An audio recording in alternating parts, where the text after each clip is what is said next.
ٹھیک ہے، نہ ان کی منزل کوئی پکی ہے اور یادداشت بھی اب ان کی کمزور ہو گئی ہے۔ شاید وہ حفظ کرنے کے لیے آئے ہوں گے، تو اب پہلے انہوں نے حفظ کیا ہوگا 50 سال پہلے، یہ ذکر تو نہیں کیا، لیکن کیونکہ منزل پکی نہیں ہے اسے اندازہ ہو رہا ہے۔ تو اب کیا حکم شرع ہوگا؟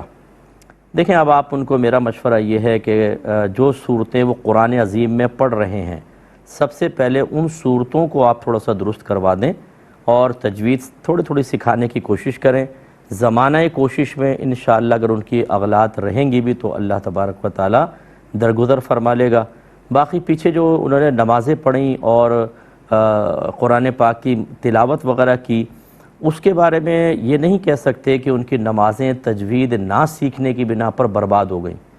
وجہ اس کی یہ ہے کہ تجوید سیکھنے کا جو حکم دیا جاتا ہے وہ اس لیے کہ بعض حروف ایسے ہوتے ہیں کہ اگر ان کا صحیح تلفظ نہ ہو، منہ کے صحیح حصے سے نہ نکالیں تو وہ کسی دوسرے حرف میں بدل جاتے ہیں، اور جب دوسرے حرف میں بدل جاتے ہیں تو لفظ کا معنی بھی بدل جاتا ہے۔ جیسے قل هو اللہ احد کہتے ہیں تو قل موٹا قوف پڑھنا چاہیے، اس کو اگر آپ باریک ڈنڈے والا کاف سے کہہ دیں قل هو اللہ احد، تو قل معنی ہوتا ہے کہہ دیجئے، اور کل کا مطلب ہے کھاؤ۔ تو پہلے کا ترجمہ ہوگا قل هو اللہ احد، اے حبیب آپ فرمائیے کہ وہ اللہ ایک ہے، اور کل کا کہہ دیا تو اس کا مطلب ہوگا کہ کھاؤ، وہ اللہ ایک ہے۔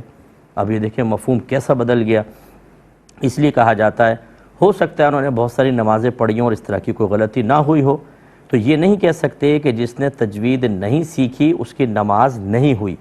نماز ہو گئی۔ جو مجھے سن بھی رہے ہیں وہ مطلب زیادہ خوفزدہ نہ ہوں، اور جو تجوید کی فضیلتیں اور تجوید کی اہمیت بیان کرتے ہیں، میں آپ سب سے گزارش کرتا ہوں اس کو اتنا زیادہ اہم کر کے بھی پیش نہ کریں کہ جو ہمارے پرانے بزرگ ہیں وہ بیچارے مایوس ہو جائیں کہ ہماری نمازیں تو گئیں، برباد ہو گئیں۔ اس میں بہت ساری رعایتیں ہوتی ہیں۔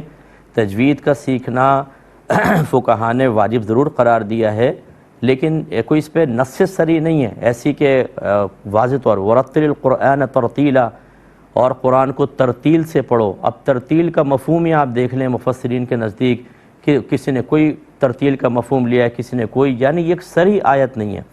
لیکن بہرحال ہمارے اکابرین نے انہی خدشات کے پیش نظر کہ کوئی کفر تک نہ پہنچ جائے، تجوید کا سیکھنا واجب، بعض نے تو فرض کا لفظ بھی کہا ہے، لیکن مایوس نہیں کریں لوگوں کو۔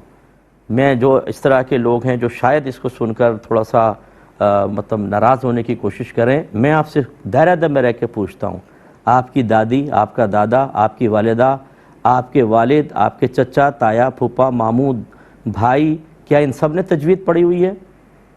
اگر نہیں تو کیوں نہیں آپ پہ فتویٰ دیتے ان کو کہ تمہاری ساری نمازیں برباد ہیں، تمہیں فوراً تجوید پڑھنی ہوگی؟